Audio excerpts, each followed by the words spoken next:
This week on Myths and Legends, it's the story of Ketil Trout. And you'll see how you can guilt and manipulate your children into leaving home and beginning their new career as a dragon slayer and a Viking raider. The creature this week is a snake woman you definitely should not babysit for.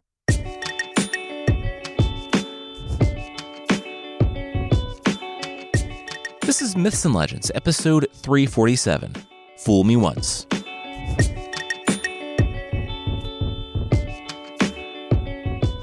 This is a podcast where we tell stories from mythology and folklore. Some are incredibly popular stories you might think you know, but with surprising origins. Others are tales that might be new to you, but are definitely worth a listen.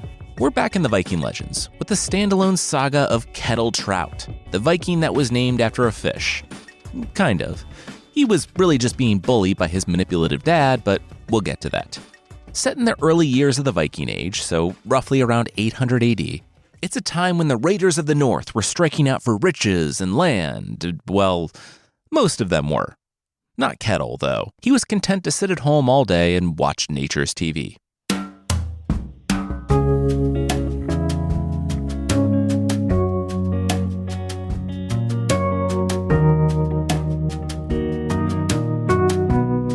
Ha ha ha, Ketil. I regard you as the fool of Hrafnista. I laugh at you a great deal and mock you harshly. The bulky man in the other boat. Bjorn laughed and mocked harshly. Ketil did kind of deserve it. He wasn't a bad guy. He wasn't really anything. He didn't do anything.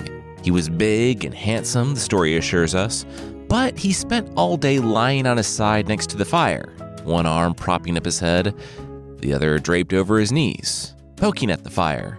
They say when you're camping that fire is like nature's TV, but this is pushing it a bit. His mother recognized it for a phase that he would soon grow out of. His father, seeing his legacy languish and burn out like so many embers, pushed. Ketil couldn't remain here doing nothing. He had to make something of himself. His dad's name was Halbjorn, nicknamed Half-Troll. I don't know anyone nicknamed Half-Troll, but you probably don't get the nickname Half-Troll unless you have a certain level of intensity going on at all times. Half-Troll isn't the dad rocking a cardigan sweater, offering some tea to talk out their feelings. Half-Troll has a love-measured and successful Viking raids vibe to it, and having a kid who languishes by the fire all day, not happening. So Ketil, annoyed that he had to put on pants for the first time in his life, said, "Oh, okay. They wanted him to do something, then he would do something." When he returned with a chair on his back, his father knew that the tough love had worked. Ketil sneered. The chair was for Mom. She believed in him, that he could sit around doing nothing. Unlike Dad. Dad stood by, watching the mom sit in the chair, content in knowing that parenting wasn't about being friends with your kid, but preparing them, someday, for a life without you. Through, yes, kind of a lot of manipulation, but we'll get to that. All right, love granted for now. Still, Halbjorn Half-Troll was a little jealous of the chair. It was a pretty sweet chair, one imagines. And no, I don't know why a chair. A lot of people know a lot more about Scandinavian culture and Viking history than I do, so maybe they can lend me some insight, but it just says that Ketil came back with a chair on his back. Not that he made the chair or stole it, just that he returned with it, and that he, quote, had done well. The power of chairs, I suppose. Chair retrieval awakened something in Ketil, who began to test the limits of his big, handsome self. He helped his father out around the farm more and more, and his father, always having wanted a son who would go into foreign lands and kill stuff, told him that he could hold on to the family's heavy axe. Oh, and did he know the islands far away from their lands? Ketil was to, under no circumstances, go to those islands. They were too full of dangers. Dangers just a bit above Ketil's character level. Like probably enough to be a challenge, but still be fun. Some cool loot there too. Whew. Too bad Ketil could never go there and that it was forbidden. Eyes traced the horizon to the islands off in the distance. And Ketil's dad smiled as Ketil said he was gonna go fishing. Half-Troll grinned at his son going off on his first raid, and made a note that psychological pressure and manipulation was way more effective than forcing your kid to do stuff. And it was Ketil's first raid. It only took fishing and some murder to get him there. Well, manslaughter, probably. I'm not a lawyer. When the bubbles stopped coming up, after Ketil had smacked Bjorn over the head with his oar for making fun of him, remember the scorn and mocking from the top of the show, Ketil realized, maybe a touch too late, that people needed to be conscious to swim. Ketil dove, but couldn't see Bjorn in the darkness and the gloom. Fearing the eyes of Jormungandr, the world serpent, staring back at him, Ketil emerged, struggled onto his boat, scuttled Bjorn's, and decided that he should probably keep going toward the island in the distance. As Ketil's boat scraped the rocks on the shore, he thought, didn't seem so bad. As far as islands go, it was basically deserted. Then he heard the roar that shook not just him, but the ground itself. From the massive cave in the center, a red dragon clawed its way to the surface and took flight. Its mouth and eyes burned with fire as it looked on Ketil and attacked.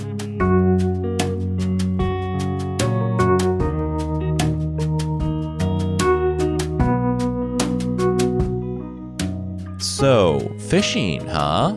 Half-Troll said when he saw his son, covered in blood. Yep, just fishing. Caught a trout, Ketil said. You could see his dad was buying it. Nailed it. So, not a dragon, though? Like the ones that lived on the islands in the north? Half-Troll asked. Ketil laughed. What? A dragon? No, that's just what? Who knew anything about dragons? Not him. That's for sure. He just got a trout. Not even a very big one, so his dad was the one to mention dragons, not him. Okay, I believe you. But you can't just be catching little fish your whole life, or people will start to call you Ketil Trout. People like me. Starting right now. Dad Half-Troll said to his son, the newly named Ketil Trout. Ketil shook his head. That wasn't gonna stick.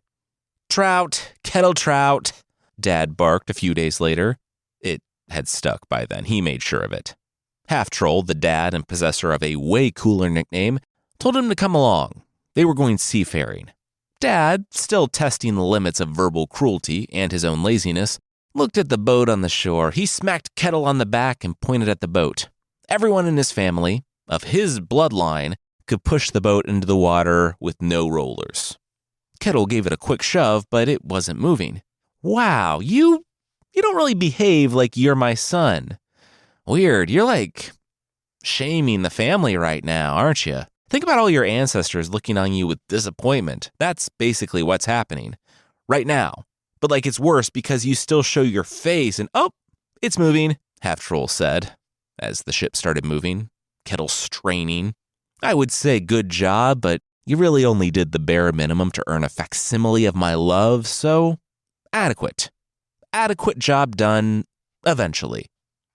And yeah, Half-Troll's worst parenting instincts were confirmed for all the wrong reasons. With enough shame and emotional abuse, he managed to get Ketil Trout to put the boat in the water.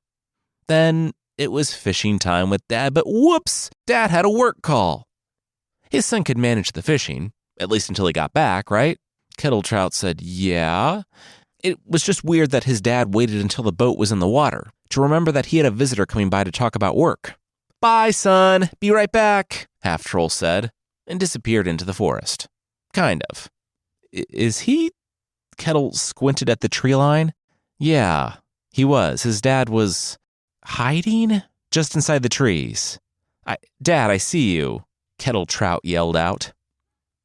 No, you don't, Half-Troll called back.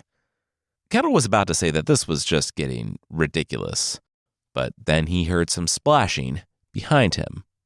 Well, what do we have here? Ketil heard. He turned to see two men rowing up. If it isn't the Trout boy, the man said. Ketil began to sense the danger of the situation. The men were broad and scraggly. The skin that was visible was nicked with scars from battle. One of them was missing an eye. They were outlaws. What do you think you're doing here? The man on the left spat.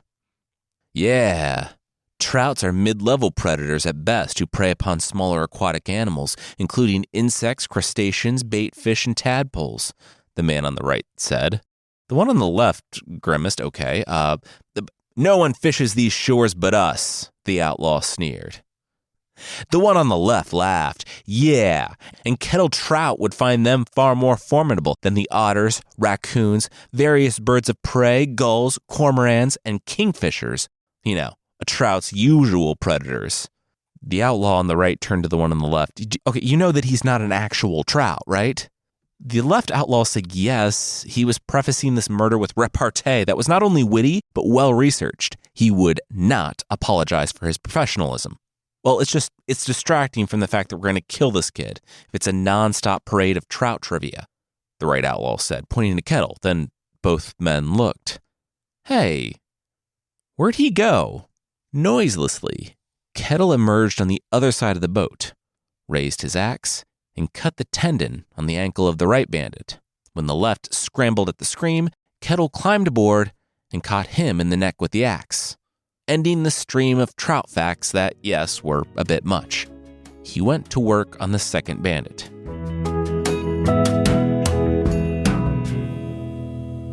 Slow clap, my son, Papa Half-Troll said. Slow clap. Ketil Trout was panting and once again covered in blood. He did not like any of that. I'm proud of you.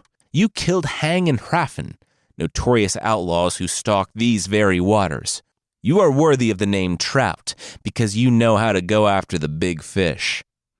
Ketil Trout, being, 11 years old now, sat back. Before that, the smallest of compliments from his dad, he was going to explode, saying that it was unconscionable to put him, once again, an 11-year-old, in that position. He could have died.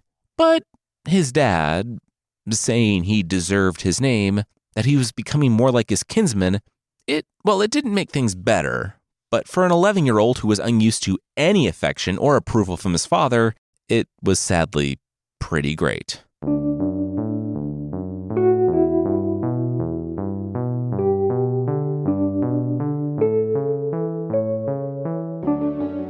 You want to go out alone? Half-Troll ran his fingers through his hair. Are you sure you're strong enough? Enough like me and the other men of my line and not a scared little child? Ketil Trout stood up straight, oblivious to the obvious manipulation. No, he wasn't a child. He killed those two bandits and a dragon. Ketil said besides, there was a famine now. They would die if someone didn't go fishing. So he was going to go do it. Well, if you must. Half-Troll produced a list of places where he was definitely going to go look for fish, but if his son was strong enough, he would just stay here. Ketil Trout snatched the list and said he would be right back. Half-Troll settled in and cracked another ale.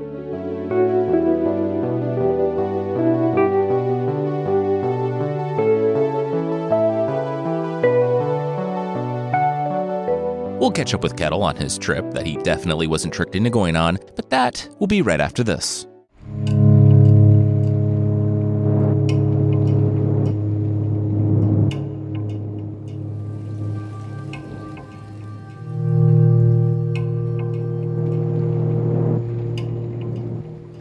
Ketil, a few weeks later, was looking down at a pit full of, carcasses.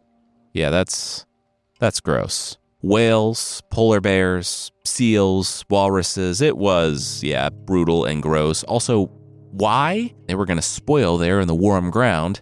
Then he saw at the bottom of the pit a man. A salted man. This was a cursed place. Who are you? Ketil heard and looked up, and way up. A giant of Jotunheim loomed over him on the beach, at the location on his dad's list of super secret great fishing locations for brave boys. What have you done to my pit? The giant growled. He was Surtur, but not that Surtur. I guess like two people can be named Tim, two giants can be named Surtur. I'm sorry, was this organized? Ketil said.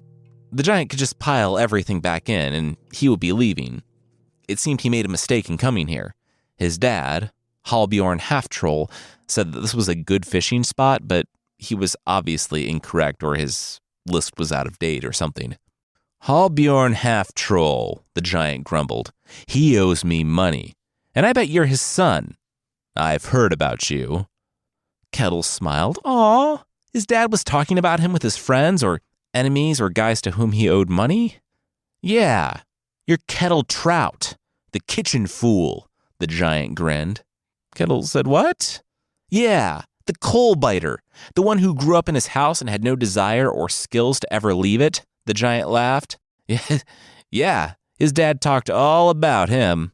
While the giant was laughing, Ketil hewed through his neck with an axe.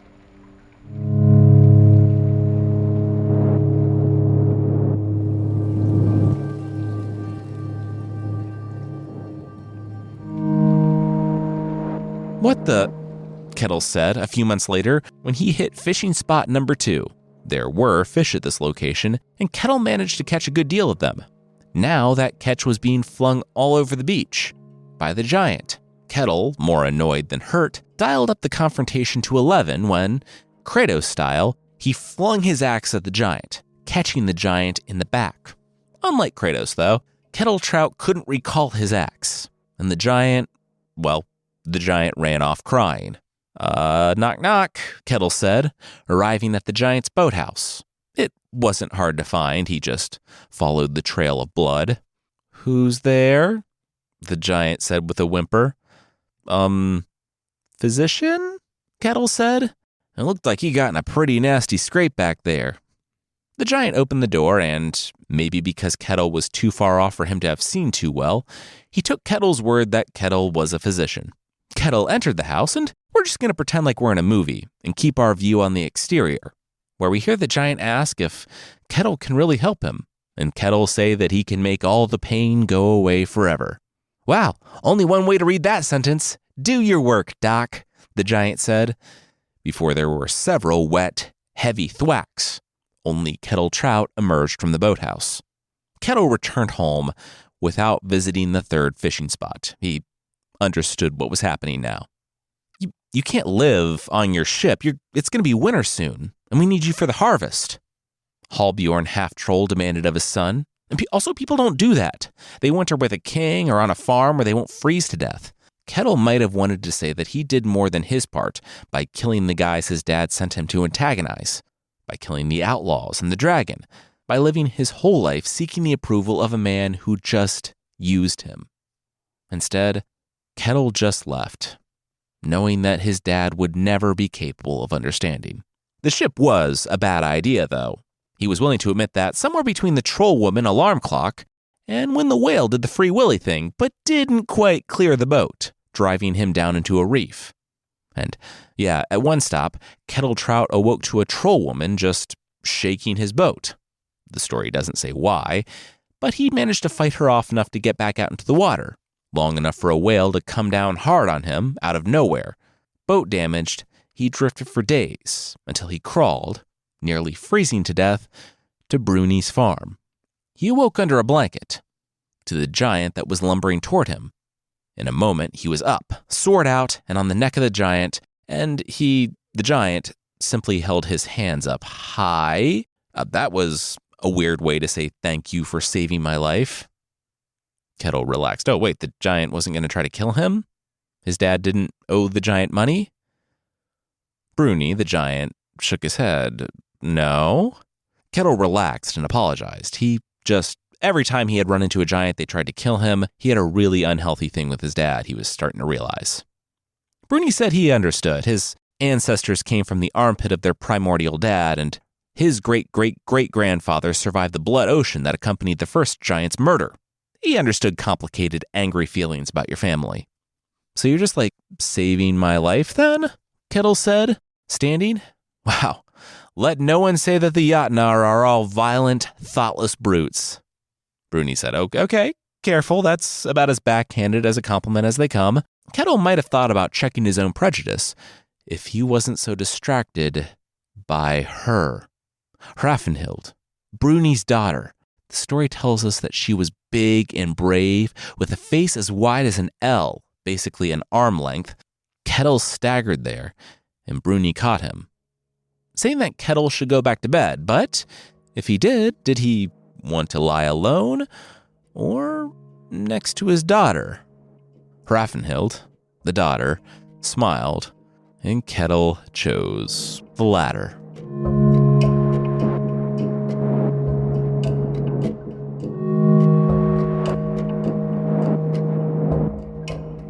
Hide, hide!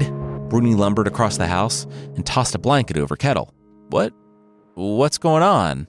The mound of soft animal skins asked, struggling to see the light. Bruni gave Ketil a sharp bop on the head. What did hide mean to him? Did it mean ask a bunch of loud questions? The king's men were on their way. Oh, okay, and I can't be here? No, he couldn't be there, Bruni said. What about this was he not getting? Bruni kicked the blankets, just as the door opened. It was the goons that worked for the king in the region, and they had come for the butter chest. Now, the whole time Ketil had been staying with Bruni and her daughter, he and Hrafnhild had been enjoying each other's company. And Ketil was happy to be in a home that seemed to value and respect him. He kept his fighting skills sharp by hacking at trees and shooting at the targets Bruni set up, but he was warned. Never, never go into the forest. He didn't question it, but then a group of Sami came looking for the butter chest. Now, when it comes to butter chest, your guess is as good as mine. I was reading it and I was like, that can't possibly be a chest of butter, but it probably was.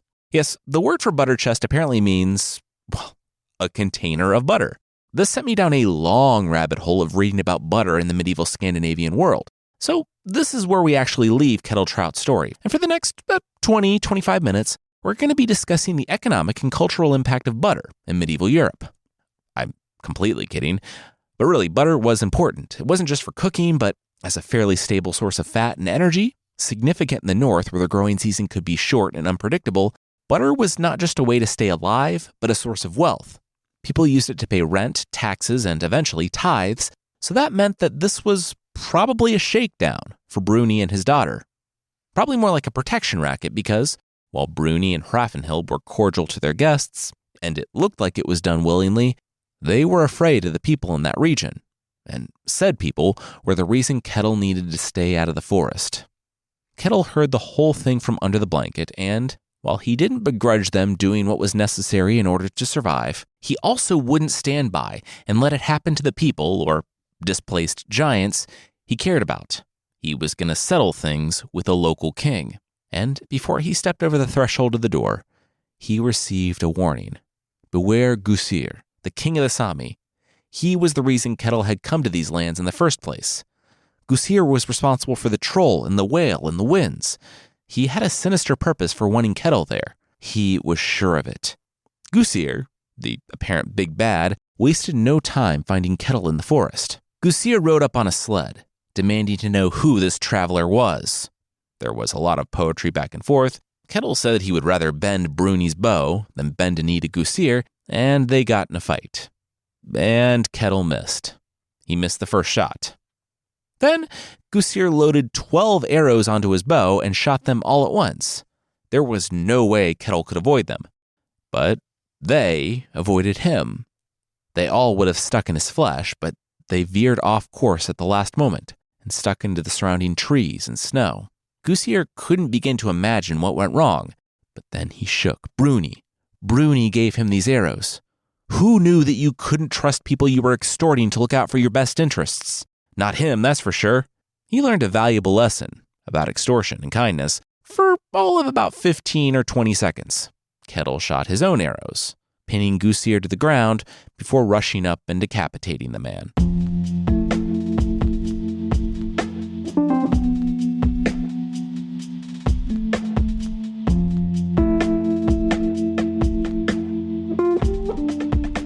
We'll see Ketil earn Odin's ire, but that will, once again, be right after this.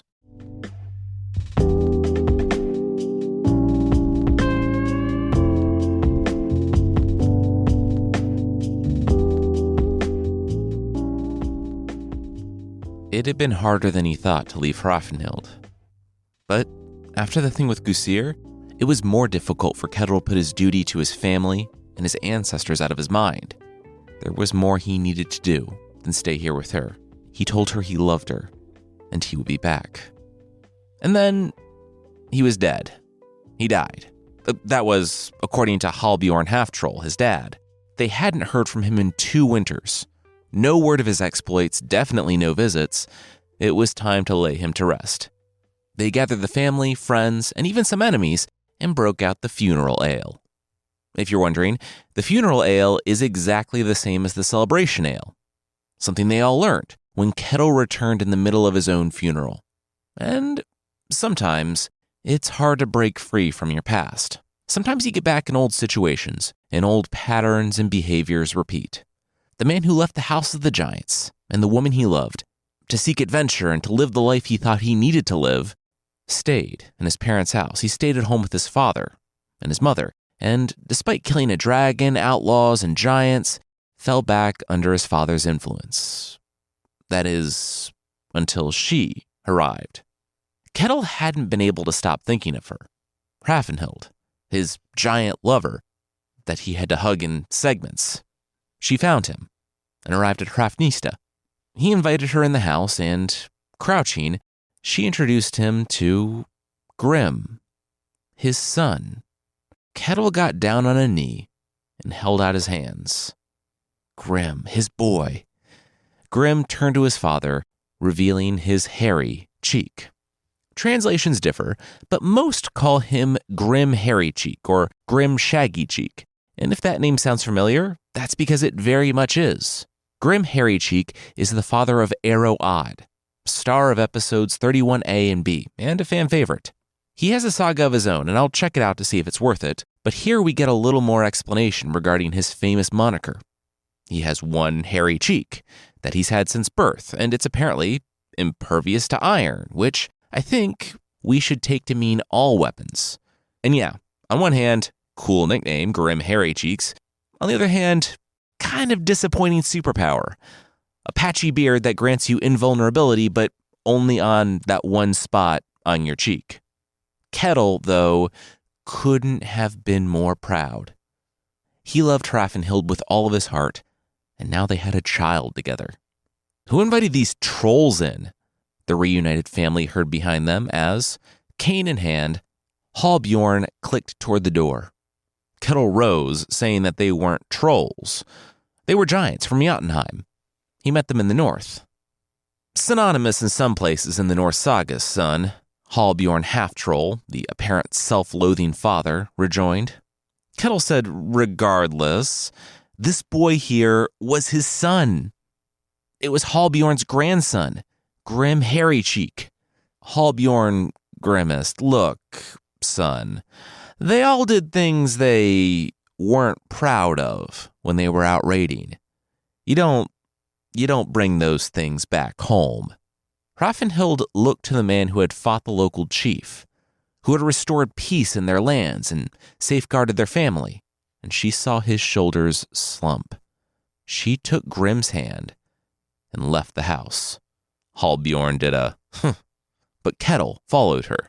Outside, Ketil begged the woman he loved to understand. This was his father. She said, yeah? And Grim was his son, and she, I guess, understood what Ketil thought of her. Ketil said it wasn't like that. It just, there was a lot of stuff going on here, and the old man was on his way out anyway. Why get him worked up fighting? Hrafnhild left without another word. Ketil stood alone, the cold winds biting, and the enslaved people on the farm pretending they didn't see any of that, but they would totally be talking about it all later.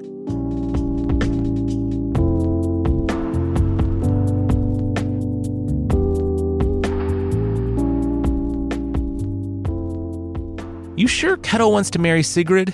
You know what people are saying about him. Bard, a farmer in the north, said to Hallbjorn half-troll. He will, Hallbjorn said of his son. But he doesn't come here in person. He's killed dragons and giants, and yet, we will plan it. He will marry Sigrid. Hallbjorn rose. Hallbjorn would see to it himself. I'm not marrying Sigrid, Hallbjorn heard when he returned to the south. Hallbjorn said, son, it had been a year since Ketil chased the woman he loved and his own son out of the house. But you, Ketil started, and Hallbjorn held up a hand to stop him. He, Hallbjorn, had been honest about his feelings. That's all any person could do. Ketil was the one who didn't fight for the people he said he loved. Now they were gone. Forever. Because of Ketil. Because of his actions. Ketil started to say that his father had been so terrible. Hallbjorn stopped him again. You must have wanted them gone, right? Deep down? What type of life is it for a half-giant child growing up with us or with them? In your relationship, could it ever have really worked? I think deep down, you knew this. You knew it was best for everyone. So you made the hard choice, and you let them go, Hallbjorn said, clasping his son on the shoulder. Now, though, you have to get over your feelings. You have a duty. You have a duty to yourself, to me, and most importantly, to your ancestors. Sigrid is a wonderful woman. Tears fell in droplets on the ground, and Ketil rose, wrenching free from his father's grasp. He made for the door, and Hallbjorn smiled. Almost there.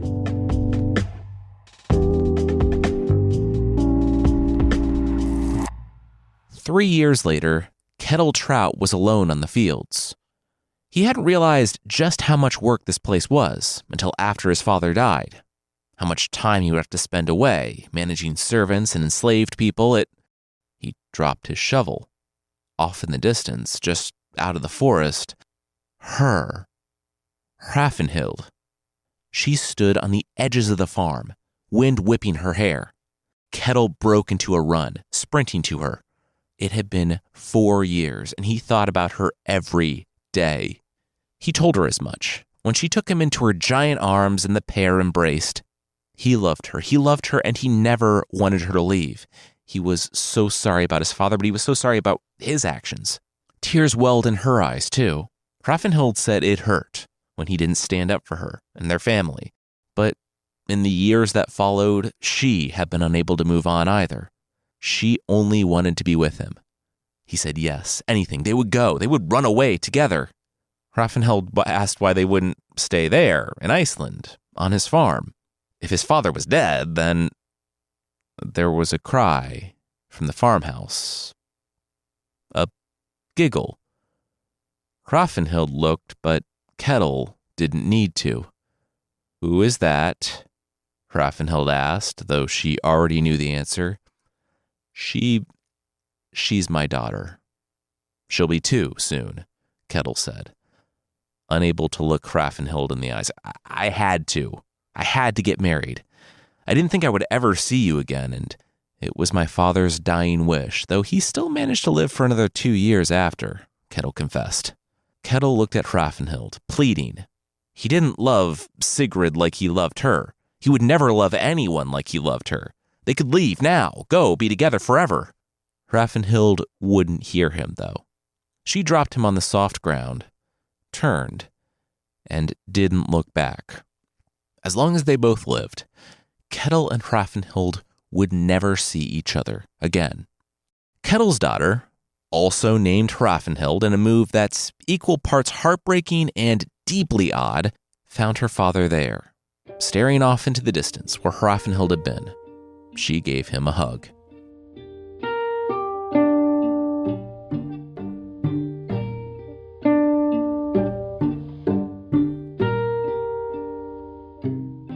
Ketil was having a bad day. 15 years later, Ollie, the Updale warrior, was burying a sword in Ketil Trout's forehead. Not very far into his forehead. It hurt, though, a lot. It entered his skull a bit, and blood stung his eyes. Ketil growled and kicked Ollie off of him. "My daughter will marry who she wishes," Ketil said. She said no. He would not let a man take her by force. Ollie laughed. He would have to put Hrafnhild in line after he killed Ketil in the stool. She had been ill-prepared for being his wife, being raised by such a permissive father. Ketil picked up his shield. Ollie had struck him before the fight began. Ketil took up his own sword and swung it. Ollie raised his shield to protect his face, but at the last moment, when Ollie wasn't looking, Ketil diverted his sword and swept the legs. Ollie screamed as he fell off his own ankles. As he shrieked, gripping his legs and looking on the devastation in horror, Ketil sheathed his own sword. The honorable thing would be to put him out of his misery, but that assumed that Ali was worthy of such an honor.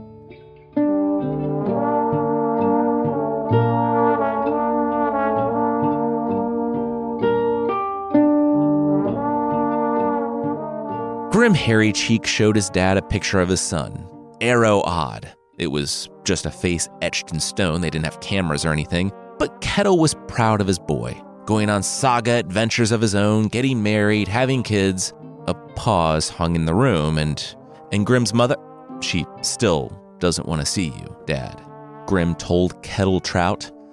Ketil understood and respected her decision. Kind of. During a famine in the previous year, he did end up in Jotunheim, looking for fish at what happened to be his ex's old address. A new troll woman was living there, and she did not appreciate Ketil looking in the windows.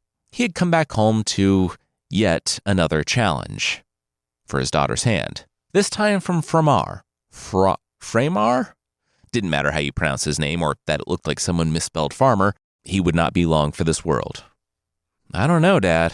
I've actually heard of this guy," Grim Hairy Cheek said. Grim had super cheek powers, but Framar, iron wouldn't bite his entire body. Ketil sighed. Well, until Hrafnhild was married to a man she found agreeable, the challenges and the duels would keep on coming. Ketil said goodbye to his son, Grim. He had to get on the road. The duel for his daughter's life was scheduled for Yule Eve, so the day before the winter solstice. You know it's a bad trip when you have to kill someone on the way to kill someone. Ketil learned that the only way through the vast forest that separated his lands from Framar's was with the help of Sadi. The only catch? Sadi, a tricky boy, liked to murder travelers. After 3 nights of no sleep, Ketil finally settled in, and Sadi brought the axe down on his cloak while he slept. Luckily, Ketil wasn't in his cloak. Woke up and told Sadi that they would, quote, test their skills at wrestling. He wrestled Sadi's head right off, which is not a euphemism. He pulled the guy's head off. "Are you the guy I'm supposed to fight here?" Ketil heard when he arrived at the barrow, the winter winds stinging even his skin. "You're younger than I thought, but whatever. Where are we going to do this? Here? You want to die here?" Ketil asked, unsheathing Dragvendil, his magical sword, which is barely mentioned in the story. "Oh, no, you're looking for my dad. He's partying," Bodmod, son of Framar, said. They were so convinced that Ketil wasn't coming, they kicked off the Yule party and started planning the wedding. "Well, sorry to say, but he's not marrying Hrafnhild," Ketil said. He actually wasn't sorry, but he really just wanted to kill Framar and get back home. "Hey, do not apologize to me. I hate my dad. And I think it's gross that he's trying to force a woman young enough to be his daughter into marriage," Bodmod said. "His dad was cruel and manipulative. He only cared about himself and his legacy and..." Was Ketil crying? Ketil flicked a frozen tear away. "No, but this kid sounded like he had it rough. It sounded like him." Ketil never got to be a father to his own son, though they reconnected in adulthood and it was good now, and he didn't want Bodmod to live in the toxic situation Ketil had grown up in. Bodmod seemed like a good kid. Would Bodmod join his household? It was time for Bodmod's tears to freeze at the idea that he would finally have the dad he always wanted.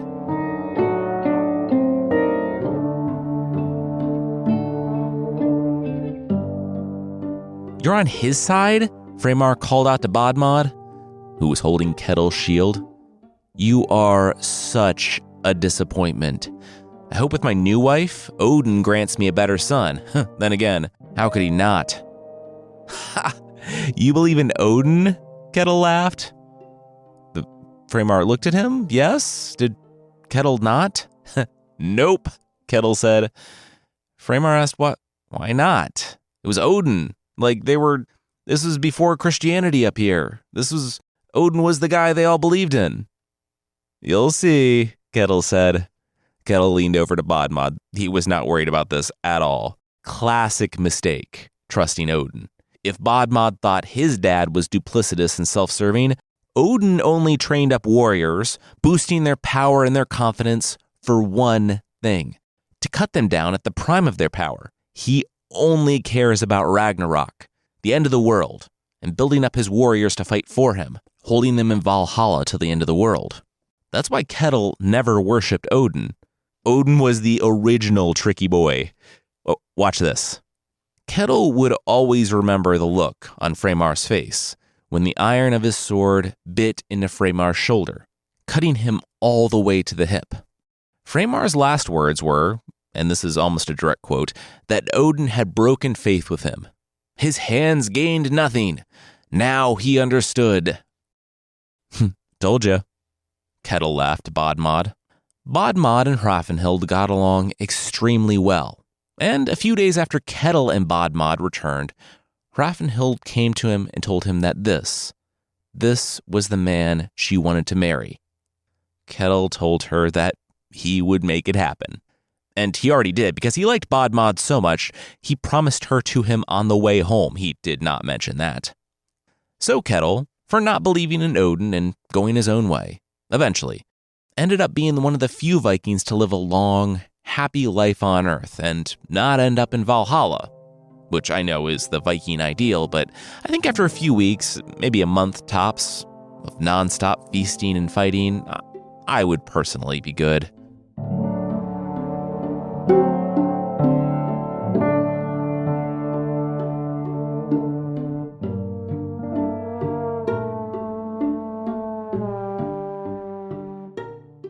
As modern as the story sounds in places, with Ketil's dad manipulating his son, and his son deciding that when he became a father, not to put his child through all that, and staking his own life on the change, as modern as that sounds, it's all part of the original. I helped build up the connections and the story a bit, but it's all there. So was Ketil making fun of Freymar for trusting Odin, which I know we've joked about on this podcast and past shows, but while that's always been a trait for Odin, building up warriors to betray them in their time of need, that's basically the entire plot of the saga of the Volsungs, this is an extremely rare instance where a character in a saga has not only called that out, but used that to his advantage.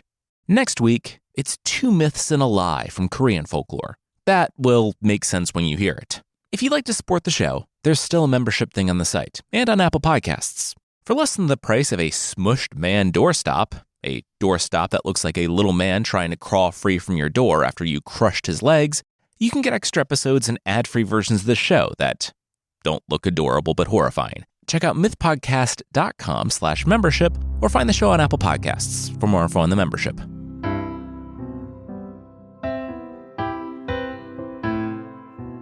The creature this time is the Nure-onna from Japanese folklore. So, water is dangerous. There are no shortage of creatures looking to drag you down and drown and eat you. This is the first example of ones I've found working together.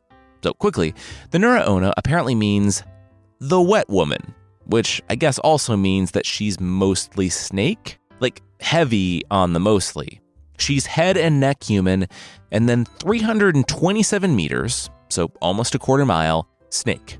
If you see one and you don't correct course very quickly, you're already dead because her tail probably is secretly wrapped around your boat. You're probably thinking, okay, but she's in the water, I live on land, we're good.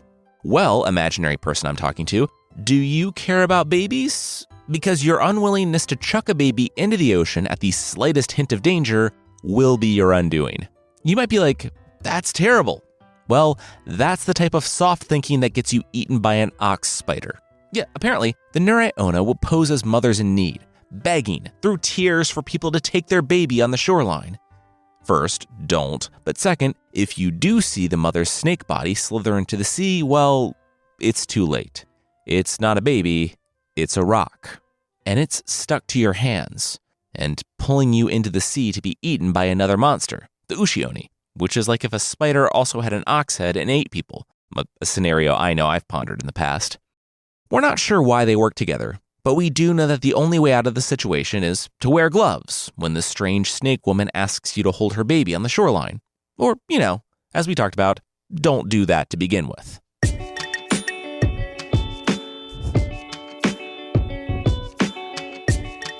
That's it for this time. Myths and Legends is by Jason and Carissa Weiser. Our theme song is by Broke for Free, and the Creature of the Week music is by Steve Combs. There are links to even more of the music we used in the show notes. Thank you so much for listening, and we'll see you next time.